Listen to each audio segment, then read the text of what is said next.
Step 11 for sex addiction. We're getting towards the end. That's our topic today. Step 11. Stay tuned. If you haven't subscribed, do that. If you have a question, please put it in the box. But you want to hear what step 11 has to give you as a gift. So stay tuned.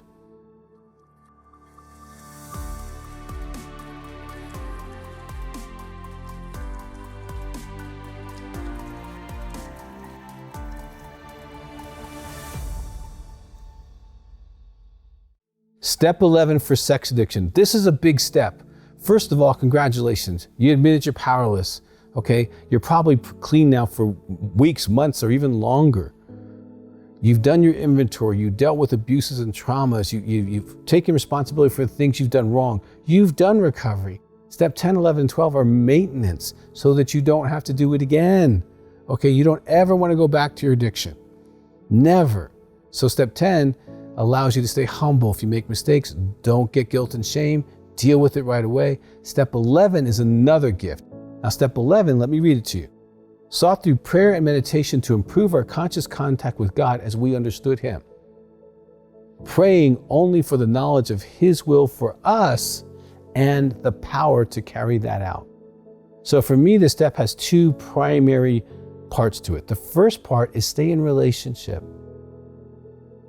You do the seeking. Seek God through prayer and meditation. Now you know God since step 3. You know you're not God.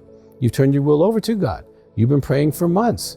So this is encourage you, stay in that lifestyle. Stay in that pattern. Prayer is you talking to God, making your requests known, whatever they are for you, for those you care about, desires in your heart, pains you're in, things you're facing, that's great. Meditation is being still. It's not being God. It's asking for His voice. And if He decides to talk to you, you listen. God aches for ears to fill with His voice, but often they're too busy. They're too distracted. Step 11 says, don't be distracted.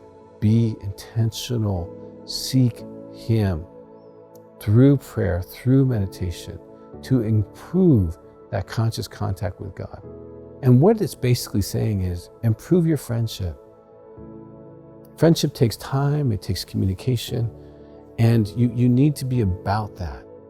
That's so you stay well. Because if you're a friend of God, you're not going to get into sex addiction stuff.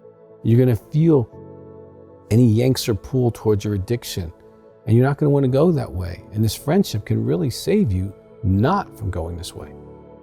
Now, the rest of it is praying only for the knowledge of His will for us. Now, God is not going to give you the will for your children, your spouse, your boss, or your employees. He's not going to give you His will for them.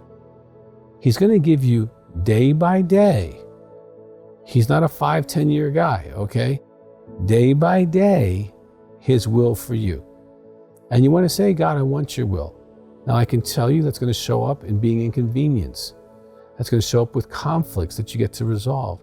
It's going to show up in all kinds of supernatural things that happen towards you, and sometimes that you get to be a part of by giving and sharing and connecting and maybe sharing some of the strength, hope, and experience you've gotten out of recovery with other people.